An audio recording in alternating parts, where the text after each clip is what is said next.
¿Qué tal amigos? Aquí vamos a desarrollar este tema de farmacología antiinflamatoria y sus bioequivalentes naturales.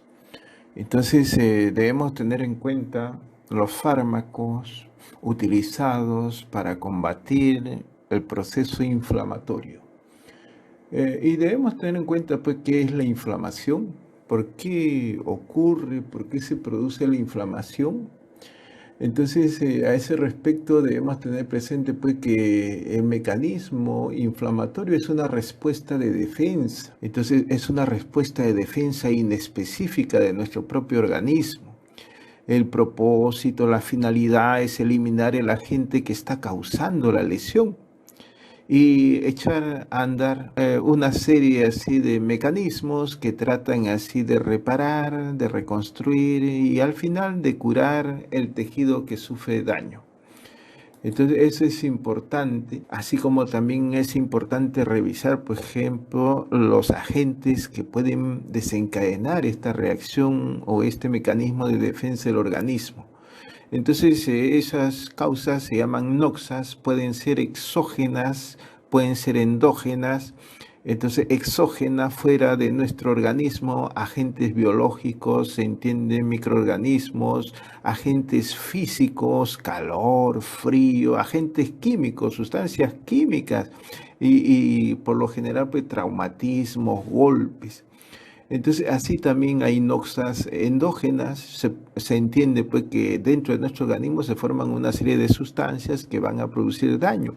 Entonces, los radicales libres, algunos metabolitos celulares, por ejemplo, la urea, el ácido úrico, alteraciones inmunitarias, entonces autoanticuerpos, neurotransmisores, hormonas, así en exceso, también van a producir un desequilibrio en nuestro cuerpo y van a producir así procesos inflamatorios. Y debemos tener en cuenta, pues, en esos mecanismos donde se desarrolla el proceso inflamatorio, intervienen estructuras de nuestro cuerpo, así como sustancias.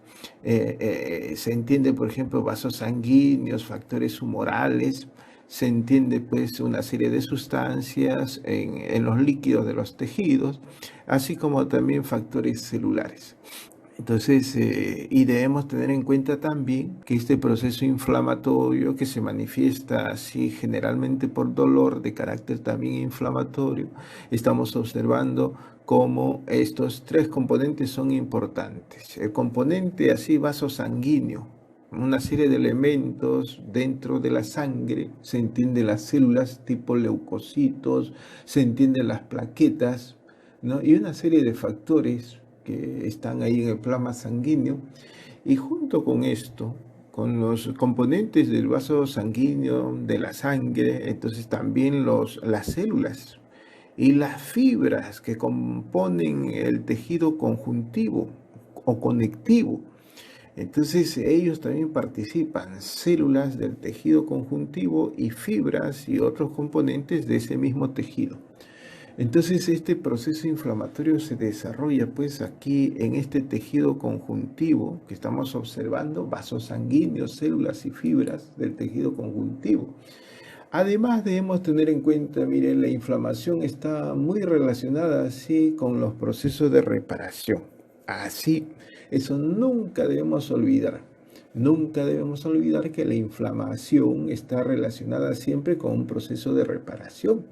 ¿Y por qué ocurre un proceso de reparación? Hay un daño. Este proceso de reparación comienza durante las fases iniciales de la inflamación, termina cuando el tejido es totalmente reparado y durante la reparación el tejido lesionado es reemplazado mediante la regeneración de las células parenquimatosas nativas. Esto quiere decir regeneración de las células del tejido que han sufrido daño o en todo caso rellenando el defecto, el daño con un tejido fibroso, que se va a llamar después cicatriz. Y lo que es más frecuente por una combinación de estos dos procesos. Entonces la reparación se puede dar por el mismo tejido, así como por otro tejido que vamos a llamar pues cicatriz. Debemos tener en cuenta, mire, que las manifestaciones locales del proceso inflamatorio son estamos observando en esta lámina calor y rubor. Entonces, calor caliente, la zona así donde hay inflamación está caliente, rubor está rojo. Y esto es debido al incremento del flujo sanguíneo y debido a la vasodilatación. Los vasos se abren, hay mayor flujo sanguíneo, entonces se expresa con calor y rubor. Acompaña a estos signos inflamatorios el tumor, en todo caso el edema, ¿no? El tumor o edema debido a un aumento de la permeabilidad de esos vasos sanguíneos en la área lesionada. Entonces los líquidos así procedentes del plasma sanguíneo pasan a los tejidos y aumentan el volumen de estos tejidos que han sufrido daño. Edema se llama, tumor también se puede llamar. Y lógicamente pues esto se acompaña en todos estos casos inflamatorios de dolor. Donde hay dolor hay un proceso inflamatorio. Entonces debemos tener en cuenta el dolor es debido a la compresión, a la estimulación de las terminaciones nerviosas, que también se llaman nociceptores. Y lógicamente, pues, el proceso inflamatorio en una extremidad que hace movimiento, que hace trabajo, entonces va a bloquear esa función, entonces a eso se va a llamar impotencia funcional. Y debemos tener en cuenta también pues que esta reacción de defensa del tejido vivo vascularizado ante una agresión local que se llama inflamación, tiene sus propósitos, tiene su objetivo. Primero, respecto a la noxa, destruir, diluir y aislar esa causa que produce el proceso inflamatorio. Y debemos tener en cuenta respecto al daño que ocurre en los tejidos, daño tisular, curación, reparación, reconstrucción, entonces de ese tejido. Debemos seguir revisando y acá tenemos otra lámina y nos dice, pues, ¿cómo se puede tratar la inflamación? La inflamación. Entonces, para eso la ciencia, la medicina, conoce los fármacos antiinflamatorios.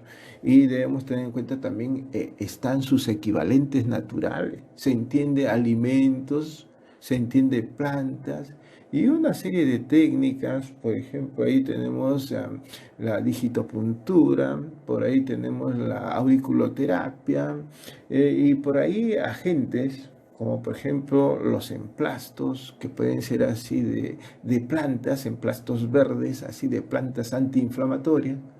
Bueno, todo eso en su conjunto busca en sus objetivos detener el proceso inflamatorio, suprimir el proceso inflamatorio o en todo caso, y que es lo más recomendable, modular el proceso inflamatorio. Entonces debemos tener en cuenta como proceso inflamatorio es un mecanismo de defensa. Ahora, cuando este proceso inflamatorio se hace severo, trae complicaciones. Entonces, lo que se tiene que hacer no es suprimir el proceso inflamatorio, más es modular. De esta manera dejamos que el organismo continúe luchando contra el agente que está causando el daño, tratando de eliminarlo. Al modular la respuesta inflamatoria, evitamos que la zona se inflame demasiado y por lo tanto disminuimos el dolor. El dolor va a ser más tolerable, más soportable. Eso va a ser importante. Así hemos revisado el proceso inflamatorio. Ahora tenemos que revisar la principal herramienta que se utiliza para estas manifestaciones de todo proceso inflamatorio, principalmente del dolor y del edema. Y eso debemos tener en cuenta, se llaman fármacos antiinflamatorios, ¿no? Entonces, AINES, acá tenemos una lámina, dice AINES, ¿no? Antiinflamatorios no esteroideos, o sea, no tienen estructura esteroide, son, como dice, pues tienen propiedades, estos AINES tienen propiedades de antipirético, bajan la fiebre, tienen propiedades de analgésico, entonces disminuyen el dolor, tienen propiedades de antiinflamatorio, entonces disminuyen la inflamación o edema, y debemos tener en cuenta pues como prácticamente todas las enfermedades y donde hay dolor, hay inflamación, son muy utilizados, se entiende, son muy consumidos, y debe tener en cuenta pues tienen una prescripción en aumento. Prácticamente pues en toda enfermedad hay dolor y siempre va un AINE en la receta. Entonces, como está anotado ahí, la principal indicación del AINE es el dolor, ¿ya? Es el dolor. Otras indicaciones serán la fiebre, el edema. Entonces, es un grupo numeroso así de sustancias químicas, los antiinflamatorios no esteroideos, y por lo mismo, pues, tienen un perfil de seguridad así variable. Unos son un tanto más seguros, que son menos. Generalmente, pues, se puede decir que tienen un perfil de seguridad así variable, ¿no? No son inocuos, tienen reacciones adversas sobre todo en tracto gastrointestinal y a nivel cardiovascular. Y debemos tener en cuenta que ninguno ha demostrado más eficacia que los demás. Entonces, eso nos obliga también a buscar, ¿no? A buscar, a plantear qué es lo que pueda estar haciendo que el proceso inflamatorio se haga así más severo, más intenso. Entonces, porque debemos tener en cuenta que en ese momento vamos a pensar en el uso del AINE. Cuando el proceso inflamatorio sí se hace más intenso, más severo, hay más dolor, hay más complicación, entonces uno busca estos fármacos que se llaman AINES. Pero ¿cuál será el factor que hace que este proceso inflamatorio se haga intenso y severo? Entonces, increíblemente, vamos a tener en cuenta, está en el alimento de todos los días. La ciencia no lo ha identificado o no quiere identificarlo. Entonces, ¿quién tiene procesos inflamatorios? Entonces, esas inflamaciones son severas, ocasionan bastante dolor. Deje de comer carne. ¿Ya? Entonces, la carne es un estimulante para todo proceso inflamatorio. A través de la sustancia que se llama ácido araquidónico va a aumentar las prostaglandinas proinflamatorias y el proceso inflamatorio se va a hacer severo, intenso y va a haber más dolor. Deje de comer carne. Ya, debemos tener en cuenta, mira, acá tenemos una lámina de antiinflamatorios no esteroideos. Ahí se menciona que los antiinflamatorios no esteroideos son un grupo variado y químicamente heterogéneo de fármacos, principalmente antiinflamatorio, en segundo lugar analgésico, antipirético, por lo que reducen los síntomas que son inflamación, dolor y fiebre respectivamente. El fármaco prototipo mencionado aquí es el ácido acetil salicílico, abreviado AA y una S, aunque en la actualidad se dispone de numerosos fármacos que, aunque pertenezcan a diferentes familias químicas, se agrupan bajo el nombre de AINE, antiinflamatorio no esteroideo. Todo esto empezó en el año así 1827. ¿Ya? Entonces, con una planta, con las hojas de la planta que se llama el sauce, de donde se identificó y se obtuvo una sustancia natural que se llamaba salicina. Y en el año 1877, esa salicina, por procesos químicos, se transforma y se obtiene el salicilato sódico, que más tarde se convertiría en aspirina y que daría pues una gran riqueza económica no solamente a la persona que hizo ese descubrimiento y desarrolló ese fármaco, sino también a la empresa y al país de origen de la industria farmacéutica, Alemania, ¿no? Entonces debemos tener en cuenta, mire, la mayor parte de los fármacos la historia de los fármacos empezó con las plantas. Los antiinflamatorios no esteroideos. Acá tenemos, mire, el proceso inflamatorio. La inflamación, dice, es una reacción defensiva local. No olvidemos esto, reacción defensiva local. Entonces suprime el daño, disminuye el daño, maneja factores alrededor del daño.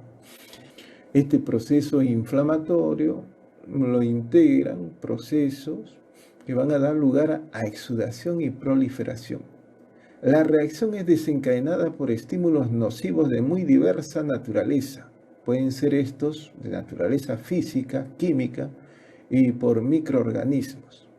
Entonces, acá estamos observando los signos cardinales. Entonces, estos son los signos más importantes: calor, rubor, tumor, dolor y pérdida o disminución de la función de la parte afectada por el proceso inflamatorio.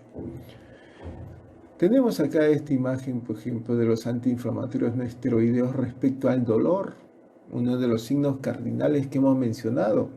Y acá menciona pues, que el dolor es una experiencia sensorial y emocional subjetiva, solo lo percibe la persona que lo está sufriendo. Esta sensación así desagradable se experimenta en todos aquellos seres vivos que disponen de un sistema nervioso central. Es una experiencia asociada a una lesión en un tejido y expresa también pues el dolor, y el dolor expresa que existe una lesión, un daño, y hay una causa de esa lesión y daño. Puede ser así también, pues este dolor puede ser así graduado, como dolor leve, dolor moderado y dolor severo. Entonces debemos tener en cuenta, el dolor puede ir incrementando en intensidad. Entonces dolores moderados, dolores severos obligan al uso de fármacos del tipo AINES. Acá tenemos el otro signo cardinal, la fiebre, la elevación de la temperatura por encima de los valores normales, por encima de 37.5. Entonces, la fiebre es un mecanismo que actúa como respuesta adaptativa, ayudando al cuerpo a combatir los organismos que causan enfermedades y surgen como respuesta a sustancias llamadas pirógenos, que se derivan así de bacterias o de virus y que van a despertar pues esta reacción de defensa del cuerpo que es la fiebre. Entonces, acá tenemos una graduación también del grado de fiebre. Acá tenemos una graduación. Febrícula se va a llamar una fiebre de más de 37.5. Fiebre se va a llamar así cuando pues de 38 a 39 grados centígrados fiebre. Y más allá de 39, hipertermia o hiperpirexia, ¿no? Entonces es una clasificación que se hace acá. Debemos tener en cuenta el mecanismo de acción por el cual se desarrolla el proceso inflamatorio. Entonces tenemos ahí principalmente el ácido araquidónico, ¿no? Acá estamos observando el mecanismo de acción en donde a nivel de membrana las células de los diferentes tejidos sufren la acción de una noxa y producto de ese daño, entonces se libera ácido araquidónico. Ese ácido araquidónico dentro del organismo puede seguir dos vías, la vía de la ciclooxigenasa 1 y la vía de la ciclooxigenasa 2. Entonces debemos tener en cuenta, pues, estas ciclooxigenasas transforman ese ácido araquidónico, lo transforman en prostaglandinas. Cuando dice COX-1 constitutiva, quiere decir es una enzima normal presente en nuestro organismo que transforma ese ácido araquidónico en prostaglandinas fisiológicas. Nuestro organismo lo necesita para cumplir con la protección de la mucosa gástrica y así como también en los procesos de hemostasia que detienen sangrados. Pero por esta otra vía, que es la vía del proceso inflamatorio, la de la COX-2 inducible, entonces ante el daño, y esta enzima va a producir a partir del ácido araquidónico una serie de prostaglandinas proinflamatorias, entonces con el propósito de iniciar la reparación del tejido que ha sido dañado. Y estas son las que van a actuar como mediadores del dolor, la inflamación y la fiebre. Acá también estamos observando otro esquema para el mecanismo de acción general.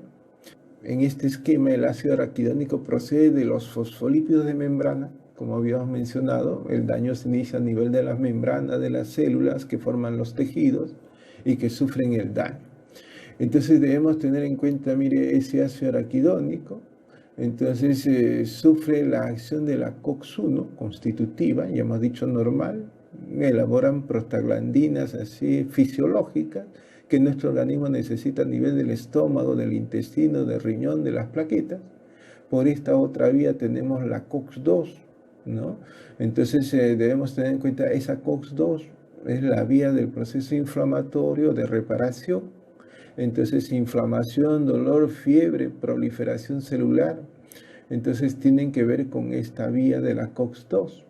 Y sobre esa vía van a actuar los AINES selectivos tipo Celecoxib, ¿ya? Y sobre esa vía, ese celecoxib va a detener a la COX-2 y va a disminuir el proceso inflamatorio.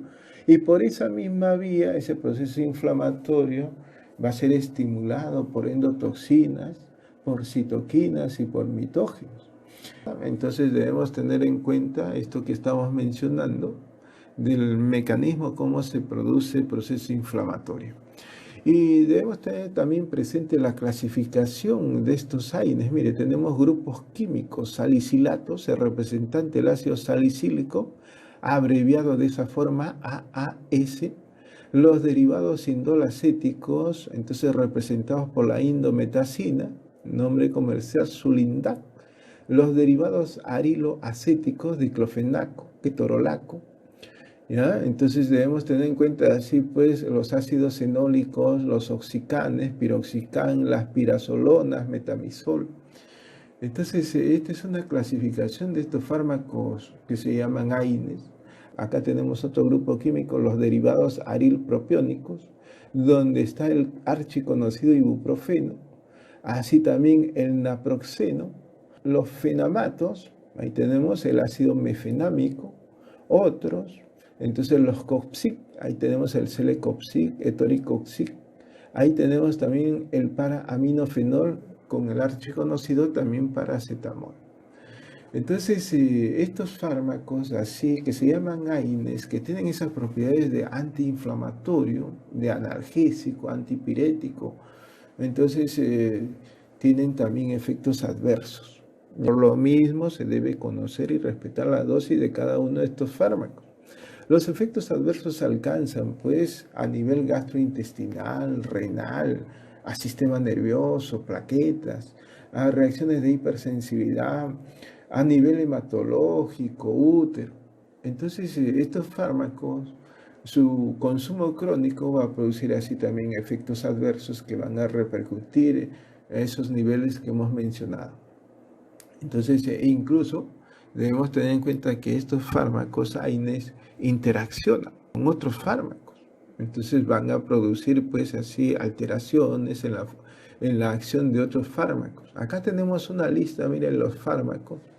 Entonces ahí al costado los AINES y las interacciones que producen. Mire, como ejemplo, en estos fármacos que se llaman IECA, que pertenecen al grupo IECA, los inhibidores de la enzima convertidora de angiotensina. En todo caso, estos son antihipertensivos.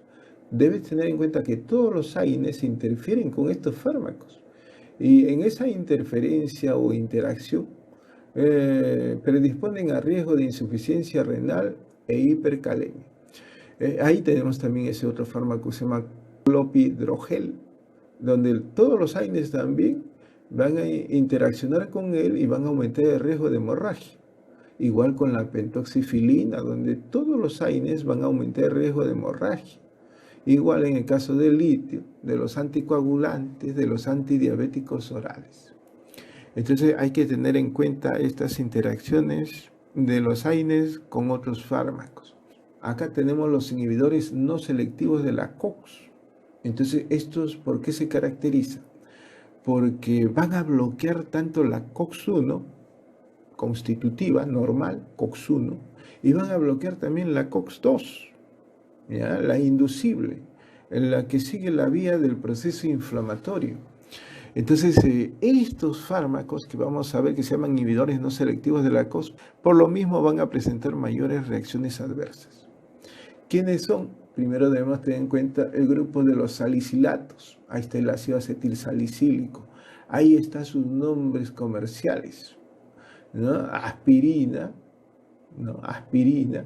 Y debemos tener en cuenta su presentación, comprimidos de 100, de 500 miligramos hasta de 1 gramo. El más conocido, el más usado actualmente es de 100 miligramos. Entonces, indicaciones, tratamiento sintomático del dolor. ¿Ya? Es bueno así para el dolor, analgésico, es bueno para la fiebre, también para la inflamación, pero inflamación no reumática. Entonces, sus indicaciones así primarias son dolor y fiebre. Reacciones adversas tienen, pues acá estamos observando hipersensibilidad, ¿no? Cuestiones así de alergias, tiene así reacciones adversas a nivel de pulmón, de riñón, ¿ya? Entonces, la posología, hay que respetar así como dice, pues, en la toma oral para dolor y fiebre, ¿ya? Entonces, adultos y mayores, 500 miligramos cada 4, cada 6 horas. Entonces, como antiinflamatoria, las dosis habituales son 4 gramos por día en 4 tomas. Entonces debemos tener en cuenta, mire, la vía de administración, estos salicilatos generalmente pues por vía oral. Los derivados del para-aminofenol, acá tenemos el conocido paracetamol, que tiene otro nombre genérico, el acetaminofén. Entonces ahí están sus distintos nombres comerciales. Ahí está su presentación, tabletas de 500 miligramos generalmente. Entonces, sus indicaciones terapéuticas para este paracetamol es un excelente fármaco o es un buen AINE para disminuir la fiebre, ¿ya? Cuadros febriles. También ayudan en dolores leves a moderados. Entonces, fiebre, paracetamol. Reacción adversas. También tiene reacciones adversas. Su posología, ahí está, para adultos y para niños. La administración bioral. Entonces, condicional al dolor, bueno, una tableta de 500 miligramos, puede ser pues cada vez que venga el dolor, condicional a la fiebre, igual. Entonces debemos tener en cuenta, acá está también los derivados de la pirazolona. Entonces, aquí bien conocido el metamizol, que tiene también otro nombre genérico, se llama dipirona. Tiene una diversidad de nombres comerciales. Generalmente se presenta en ampollas de 1 gramo, en comprimidos de 500 miligramos, suspensión en gotas.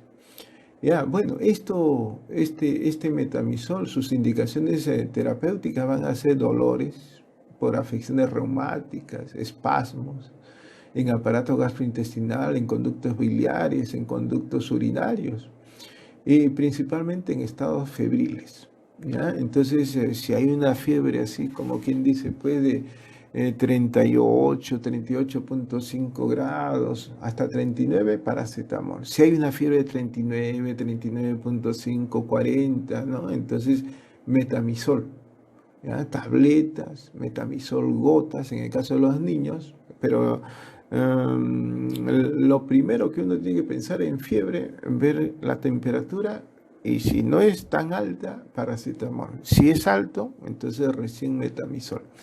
Para el dolor, como está diciendo así, entonces si eso es para la fiebre, para el dolor debemos tener en cuenta lo siguiente. Las ampollas de metamizol va a ser bueno para esos cólicos biliares, para esos cólicos renales. Entonces, reacciones adversas tiene. Y tiene así en grado más importante.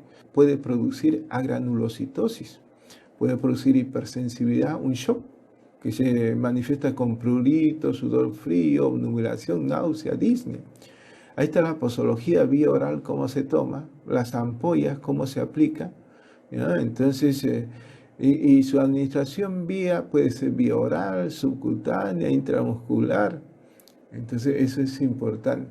Acá tenemos también los derivados del ácido propiónico, el conocido ibuprofeno, diferentes nombres comerciales, presentación en comprimidos y suspensión, indicaciones terapéuticas en cefalea, espondilitis anquilosante, artritis reumatoidea.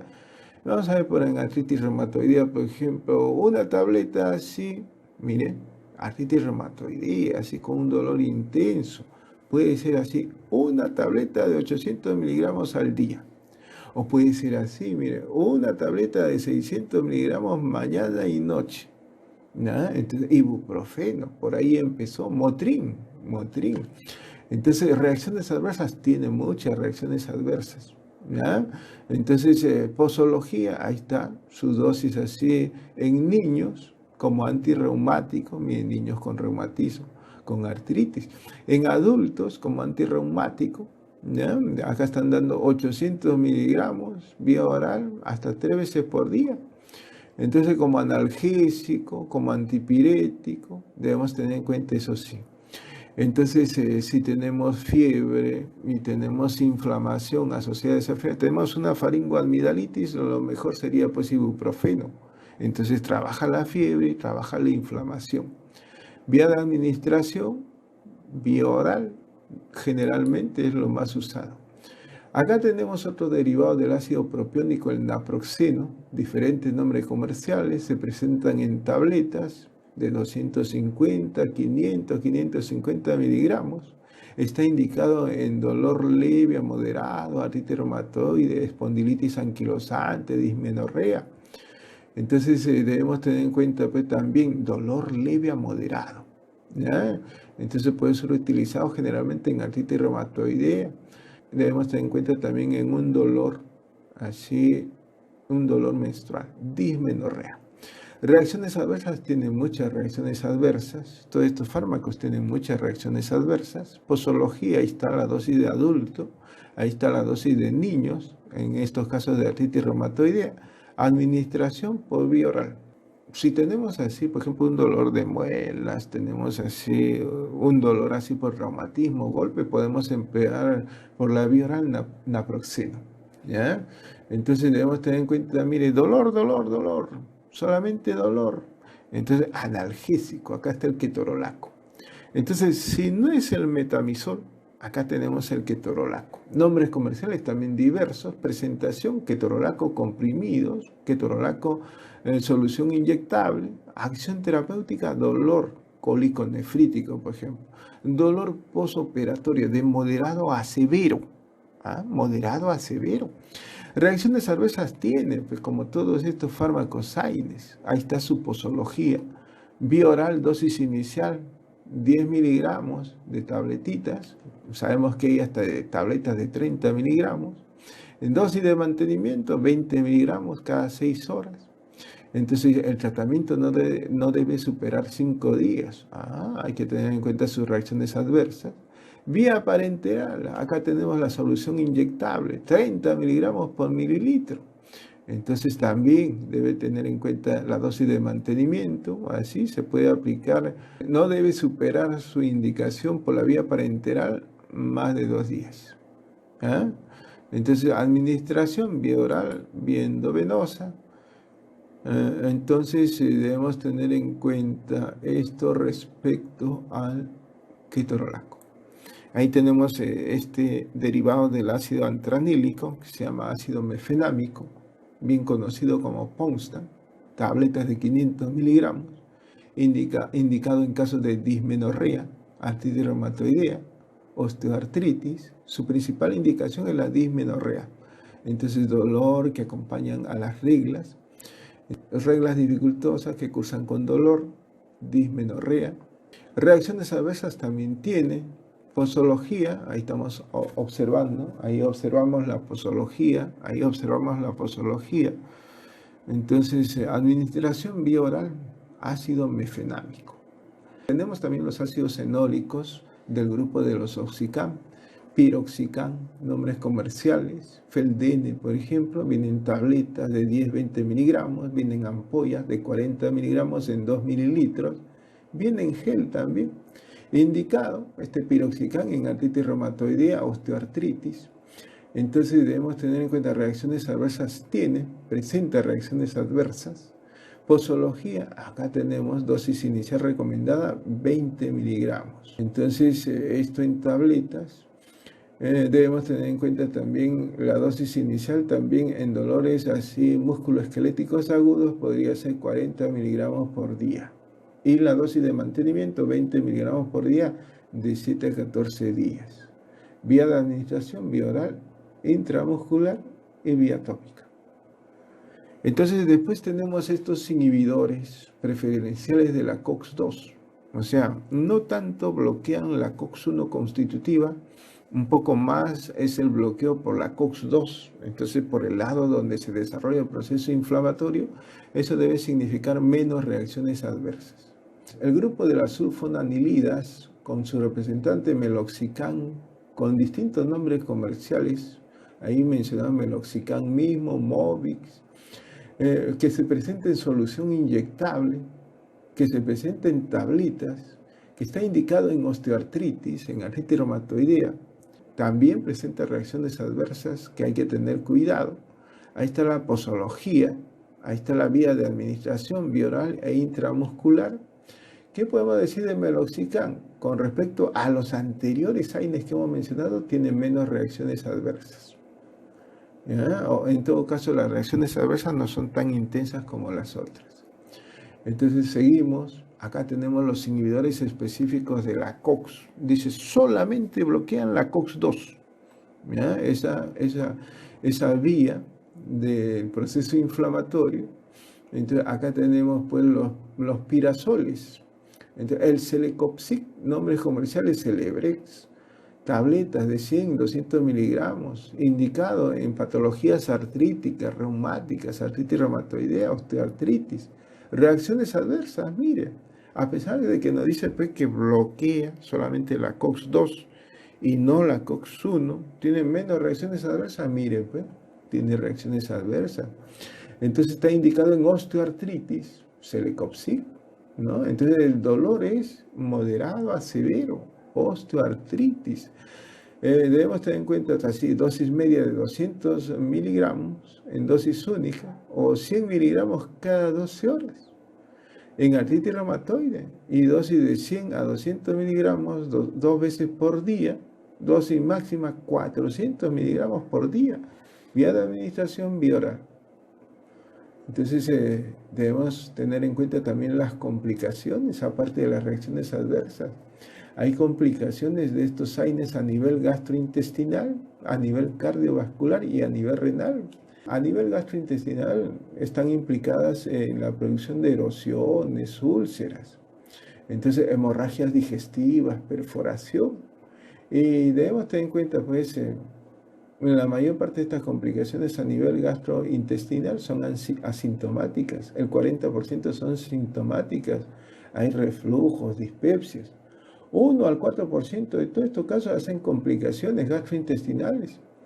Entonces, estas complicaciones varían según el fármaco, según la dosis, según los factores de riesgo presentes. Debemos tener en cuenta que este riesgo gastrointestinal aumenta.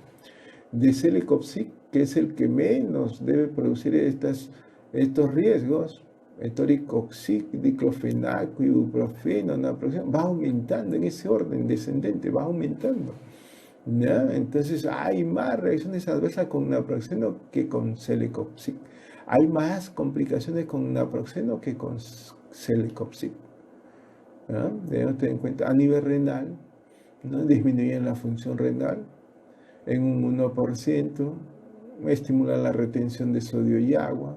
Entonces, en el aspecto clínico, eso se evidencia por edema, hipertensión, falla renal, así, síndrome nefrótico, necrosis papilar renal. Todo depende de la dosis y del tiempo. Entonces, los AINES, con respecto a esta complicación, no hay diferencias entre los distintos tipos de AINES. Cardiovascular, entonces un síndrome coronario agudo, episodios cardiovasculares aterotrombóticos, aumento de la hipertensión en hipertensos con una frecuencia del 2%, con una elevación media de la presión de 5 milímetros de mercurio, sin grandes diferencias entre los AINES tradicionales y los COXIC. ¿Ya? Entonces, acá tenemos en este cuadrito, menor riesgo cardiovascular, naproxeno y ibuprofeno. El mayor riesgo cardiovascular, diclofenaco y COXIC. El riesgo cardiovascular medio, el resto de AINES. Debemos tener en cuenta pues, que estos AINES son indicados para disminuir el dolor. Entre los diferentes AINES, ninguno es superior al otro. El tiempo de uso, antes de usar, se deben valorar otras opciones terapéuticas. Siempre que se va a indicar, se debe buscar la dosis mínima eficaz y debe administrarse durante el mínimo tiempo posible. Y debe considerarse que el uso continuado a largo plazo puede estar justificado en ciertas condiciones, como es el caso de la espondilitis anquilosante. El propósito de utilizar pues, estos AINES es mejorar la calidad de vida. Así también hay otros riesgos, pues, el riesgo hepático, donde hay toxicidad hepática, aunque es raro, se menciona en cirrosis, los COXIC. Entonces, en cirróticos deben ser observados también, incluso los COXIC deben ser utilizados por poco tiempo. anemia frecuente por microhemorragias digestivas. Debemos tener en cuenta son los COX-IC, los que hacen menos incidencia de anemia. Entonces debemos tener en cuenta todo esto que hemos estado mencionando. Seguimos nuestro tema y debemos tener en cuenta, aparte de los fármacos que se llaman AINES, tenemos pues que el proceso inflamatorio también hay que considerar el alimento, trofología. Observamos en esta lámina la trofología, los alimentos antiinflamatorios. Entonces hay mucha gente que dice, pues, ¿qué relación puede tener el alimento con la inflamación? Ya le he dicho, hay un alimento de todos los días que tiene relación así importante con el proceso inflamatorio y no se dice, es la carne. Vamos a revisar, miren, por ejemplo, esto. Acá tenemos en el Acta Médica Peruana una publicación, ya, alimentos con efecto antiinflamatorio. Debemos tener en cuenta, mire, si hay relación entre alimentos y proceso inflamatorio, ¿ya? Y por lo mismo mencionan y dicen lo siguiente: existe evidencia de que los procesos inflamatorios pueden ser modulados, pueden ser regulados con la ingesta regular de alimentos y dietas ricas en fitoquímicos de probado efecto antiinflamatorio. ¿Está bien? Por una parte reconocen pues, que hay ciertos elementos en los alimentos que se llaman fitoquímicos y que pueden funcionar como antiinflamatorios. Lo que no dicen es que en el alimento de todos los días hay alimentos como la carne que pueden estimular el proceso inflamatorio. Eso no está. La dieta antiinflamatoria principalmente se compone de alimentos saludables, sin procesar, en las que destacan los grupos de alimentos ricos en ácido omega 3, en frutas y verduras, en hierbas y especias y en proteínas saludables. Debemos considerar que aquellos pacientes que sufren de procesos inflamatorios así moderados a severos, con la dieta en la cual vamos a tener un alto contenido de frutas, de vegetales, de granos enteros, y va a ser suplementado así por aceites ricos en omega 3, ¿no? En esas condiciones se puede reducir significativamente la intensidad de los procesos inflamatorios.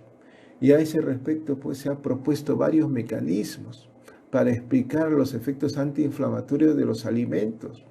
Y se estima que los efectos pueden darse por una modulación o regulación de la expresión de las citoquinas proinflamatorias, de la modulación de las actividades celulares relacionadas a la inflamación, de la actividad de enzimas proinflamatorias y de la producción de otras moléculas proinflamatorias.